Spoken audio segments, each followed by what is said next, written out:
জুলাই ঘোষণাপত্র এবং নির্বাচনের ডেডলাইন ঘোষণাকে স্বাগত জানিয়েছে বিএনপি। বর্তমান আইন শৃঙ্খলার পরিস্থিতি সুষ্ঠু নির্বাচন সম্ভব, কারণ জনগণ নির্বাচনের জন্য উন্মুখ হয়ে আছে।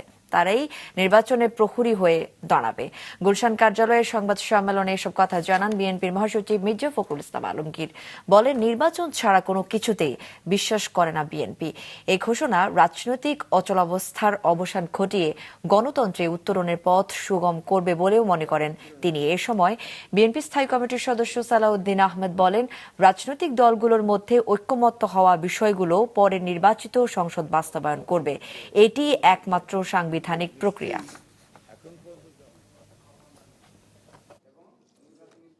নির্বাচনের সময় 2026-এর ফেব্রুয়ারি মাসে যে ঘোষণা করা হয়েছে তাকে স্বাগত জানাচ্ছে।